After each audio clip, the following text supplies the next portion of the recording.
Check that, and then this should start going up and down in line with this now.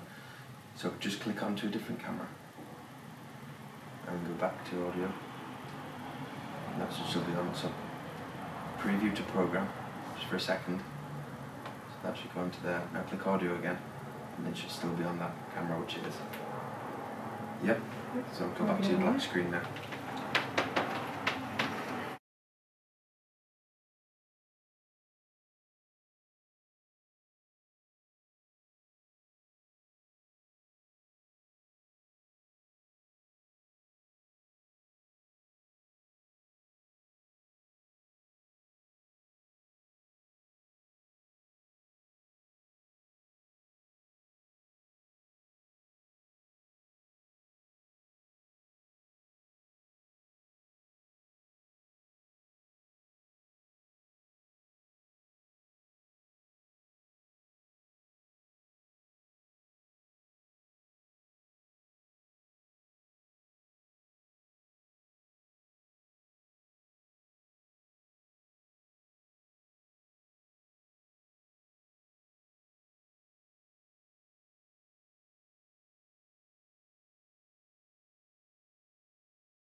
What is watching, thanks for tuning in. We are Inlive Me, a professional video production company, and part of what we are doing is interviewing business owners around Leeds. We have more businesses in the UK currently than we have ever had, and we thought that it'd be interesting to bring to you some of those owners, their passion for the business, and really why they're doing what they do. So today we've got Nathaniel Birkett with us from the Swim Specialist. Nathaniel has been running his business for around 2 years now, and really we're just going to ask some questions and get some feedback from Nathaniel.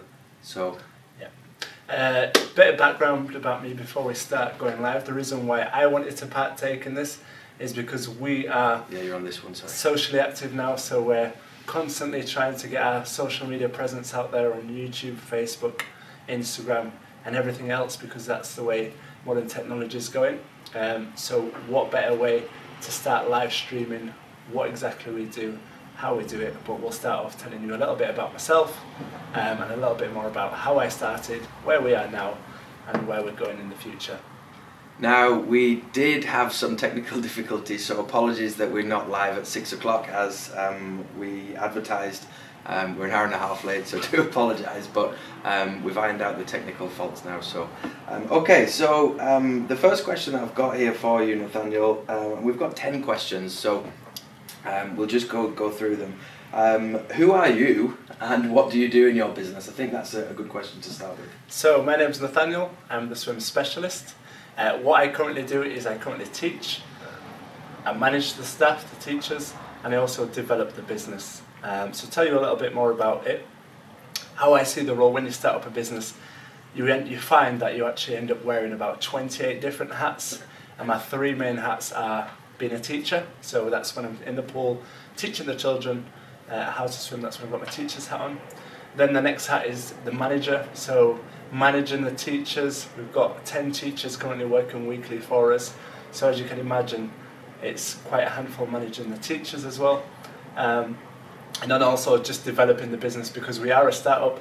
There's always new policies, procedures, things to look into to then scale the business and make it a little bit more effective moving forwards. Sure. I mean, two years isn't really that long, is it? No. And hopefully it's not that long on the journey that you're going on. Yeah. I mean, what is your background? So my background is I'm a sports coaching graduate. I've qualified as an aquatics tutor, which means I'm in a position to train anybody like yourself who wants to be a swim instructor. I could train you up to qualify you as a swim instructor. I've got 10 years worth of swim teaching experience itself, and like you've mentioned before, I am the founder of the Swim Specialist Swim Academy, which is a 5-star swim school that has been running for 2 years now. Okay, and why did you take the decision to start the Swim Specialist? What really made you get up and out there and do it?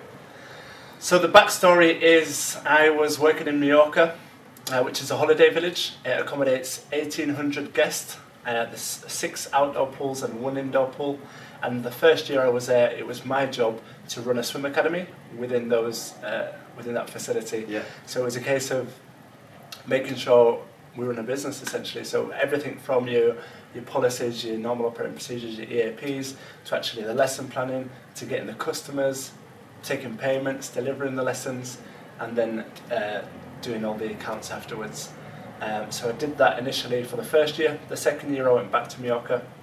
I then was an activities team manager, so that meant I was managing 3 football coaches, 2 swim instructors, and myself getting involved in that as well. Okay, so more of a managerial role than really. Yeah, exactly. The second time. So I did my manager's training, and that's where I really liked the idea of owning my own swim school. And what I did during that time when I was in Mallorca is, because we were delivering swimming lessons to holiday guests, it was a case of, you don't have a year worth of term time to get them to learn to swim. It's making it fun, it's making them learn to swim as quick as possible, but not leaving them any bad habits. So I created my own unique Learn to Swim pathway, and it was specialising in teaching children how to swim through the use of themes, games and challenges. Okay. And it was just a great way to fast track the children, keep them engaged, and give them all the skills they need to be able to swim on holiday.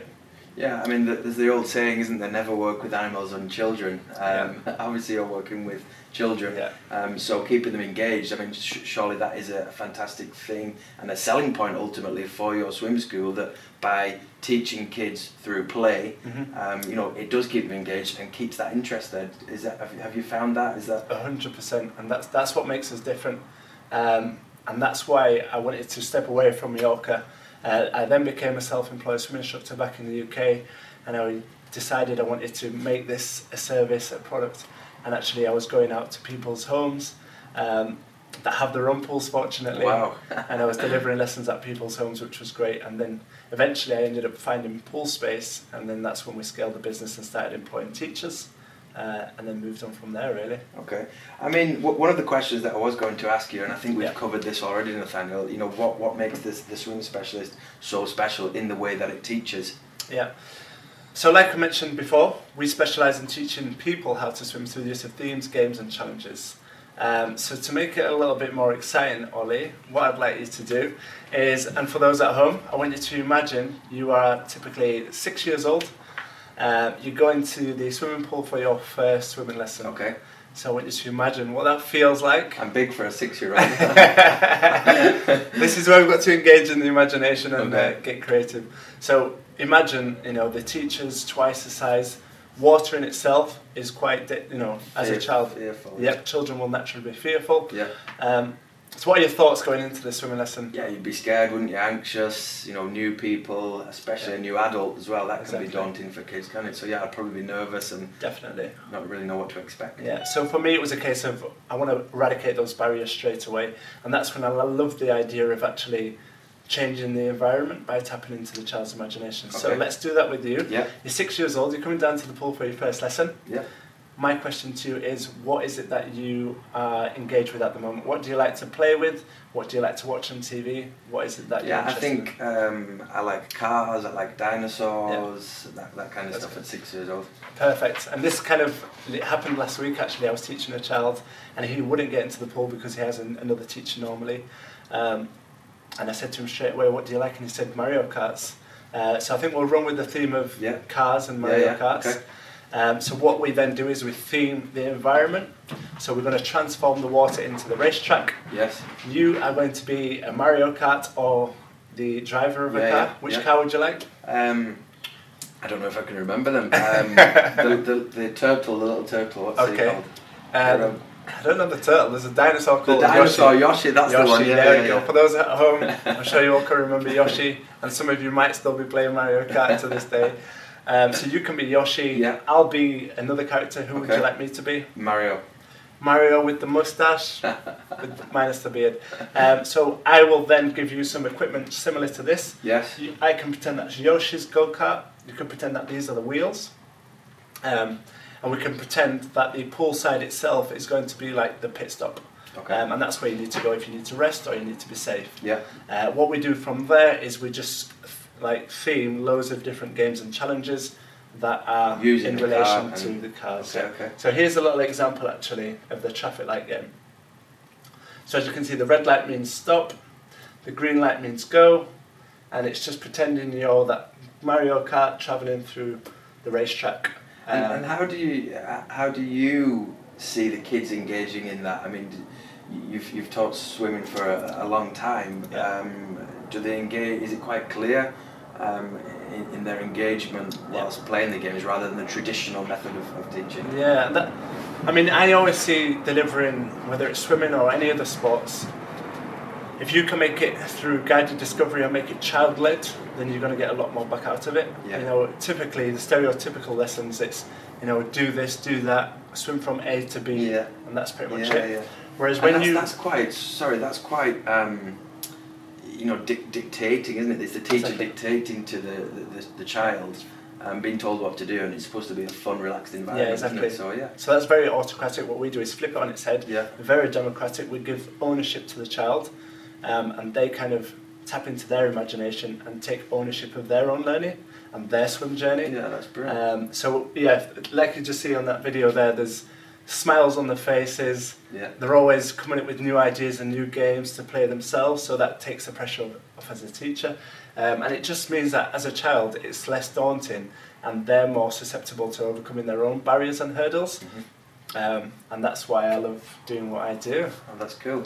And I suppose a natural question would be, you know, what is your definition of being able to swim? Yeah, good question. So my personal definition aligns with the school curriculum, which is I believe every child or person should be able to learn to swim. Means they should be able to perform a self-rescue, which is, i.e., if they were to fall in the water, could they swim back to the side safely? The second one is, can they swim 25 metres, which is your standard distance? Because if you want to swim in deep water, you have to prove that you can do 25 metres, which shows that you're a competent swimmer. Would that be one length of a kind of traditional full pool? length of a traditional pool. Okay. And then the final one is, can you demonstrate all 4 strokes? Now, personally, I'm not bothered about all 4 strokes, but I think if you're competent at one major stroke, whether it's breaststroke, front crawl, butterfly or backstroke, then you've got the foundation to be able to swim. Yeah, exactly. Sure. So that's my definition. However, whilst we're on this topic, what I wanted to talk about as well is over the years, obviously I engage with a lot of parents, and the parents' definition is obvious a lot of the time different to a swim instructor's definition, because, you know, we're the experts and parents' definition might be totally different. So after researching into this, I found out that 51% of parents just want the child to be able to swim safely. So that's, you know, like we said before, can they fall into the pool? Have they got the ability to swim to the side? 32% of parents just want the child to have an essential life skill. So that reverts back to, you know, can they do the 25 metres, which is, you know, if anything were to happen, can they do 25 metres? Or one stroke, like you said. And then 17% just want their children to actually be water confident, so not have that fear of water and enjoy the lessons. And it's funny because when you get parents that want to book into swimming lessons, they'll always say, oh yeah, my child can swim. And, you know, that might mean that they're able to travel with flotation aids, armbands or noodles, or it might mean that they can do 10 metre front paddle, back paddle, or it might mean that they can, you know, demonstrate one of the strokes really well. So you'd never know what a parent's perception of learning to swim is. Yeah, sure. So, I mean, we always take children and swimmers at face value, and we'll always do an assessment beforehand. And every child's swim journey is different. And everybody's perception of learning to swim is different as well. And if a child were to arrive with you for swimming lessons and was unable to swim, full stop, what's the kind of timeline or time period that it would take for that child to be able to swim to your definition? Yeah, this is one of the frequently asked questions, you know, how long does it take for my child to learn to swim? And most swim instructors or swim academies will say, well, it's subjective, how long is a piece of string? we can't say every child's different, every journey is different. But I like to obviously do my research, and the Swim England, they've said that it'll take 40 hours for your child to learn how to swim with swim tuition. So if your child is doing school swimming lessons, term time, 30-minute lessons, that'll average out at 39 lessons a year, which is half of that. So it'll take 2 years for your child to learn how to swim if you're doing term time lessons. But I mean, we personally have seen different results through these methods and through our games and challenges and themes. Me and one of the other instructors back in Mallorca, called Brad, if he's watching, great. We actually used to have a competition to see how quick we could get a child to be able to jump in and swim back to the side, which is perform the self-rescue. And because that's what the parents wanted on holiday. They wanted that reassurance that the child can fall in or jump in and swim back to the side. And we managed to teach, the quickest was 14 minutes from a child's first lesson to get into the pool and be able to swim to the side unaided. So we've got a result. Yeah, we've got fast track methods if we need to. But typically they're saying 2 years. But I always like to think it is subjective. But they're the baseline. So as a parent, you should be fully aware that when you're signing up to swimming lessons and you want your child to be able to swim unaided, you're looking at about 2 years. Okay. And just while I'm on a tangent, the program, the Learn to Swim program, is a 4-year program. So typically you want your child to start out 4 years old, and hopefully by the time that they're 8 years old, they can achieve those 3 outcomes: perform self-rescue, swim 25 metres, and demonstrate all 4 strokes. And it's a bit like riding a bike, isn't it?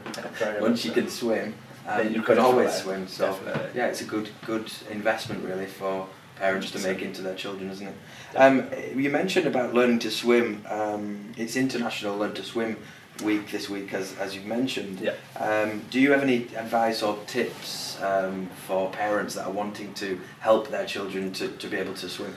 Yeah, 100%, and that's why we wanted to do this video actually. It is International Learn to Swim Week this week, so some people are on holidays and it's a great opportunity to take your children down to the pool, get them in the pool as much as possible. And that's my job really, is to encourage and empower parents to be able to teach their children how to swim.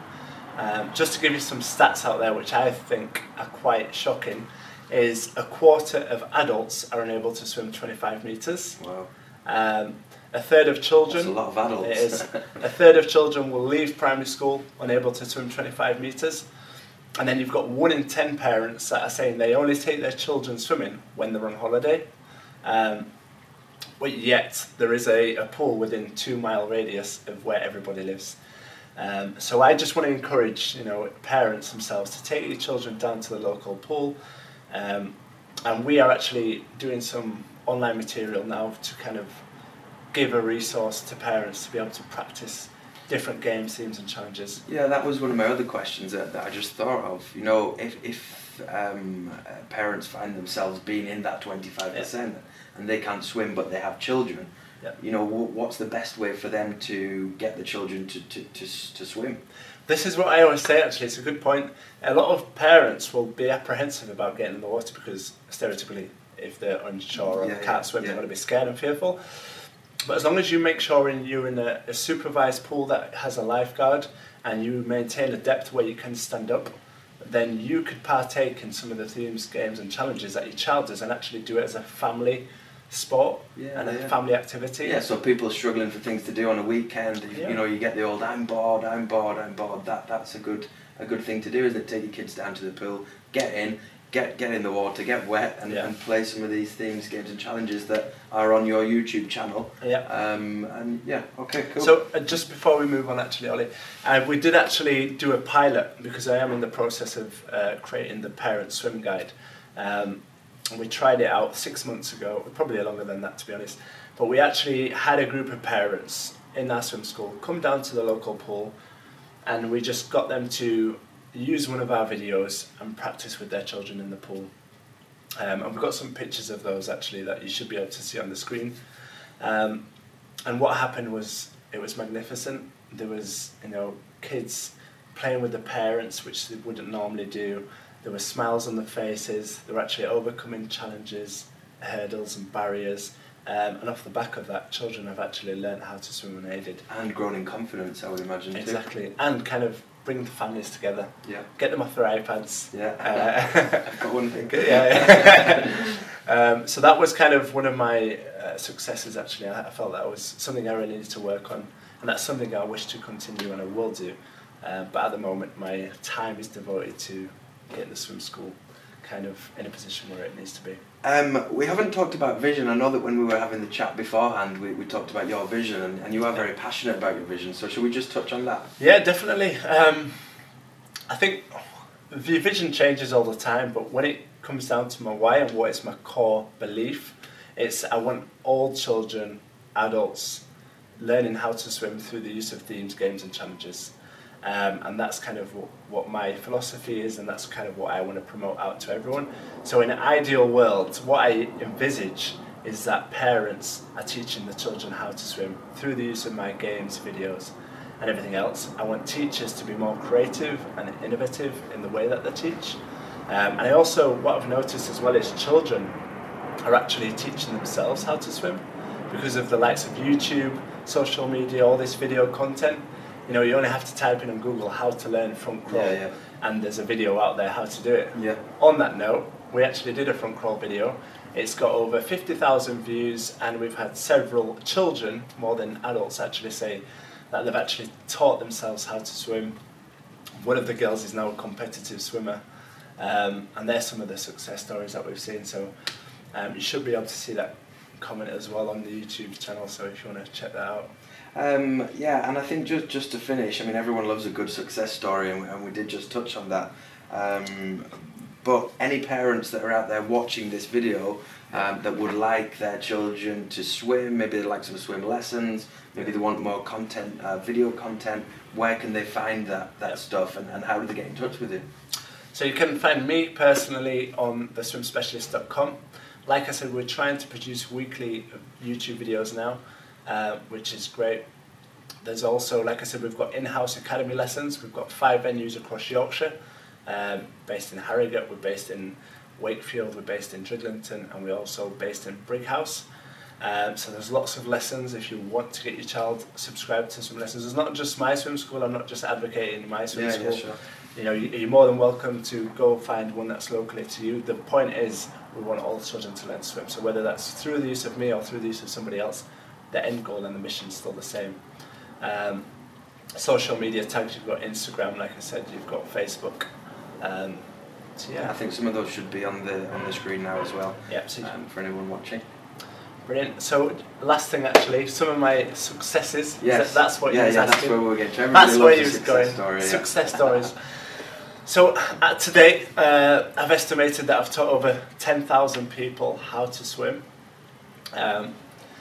We've also currently got 485 weekly swimmers within the swim school, which is, my target's actually 500, so when I get to 500 then we'll celebrate, but until then, 485 is alright. Like I said, we've got 5 venues, we've got 10 teachers, we've created 23 jobs, so we're boosting the economy as well. We're not just teaching kids how to swim. And with regards to the YouTube, we've only been going properly the last 2 months, and already we've got 75,000 views, and we've got over 600 subscribers. So the plan is just to kind of get that snowball effect going. So if you're watching and you haven't subscribed, press the button. Exactly. Click the button. Okay, Nathaniel, I think that's everything. We've covered everything. Thank you very much. You're welcome. Pleasure. And we hope you've enjoyed watching. Thank you. Boom.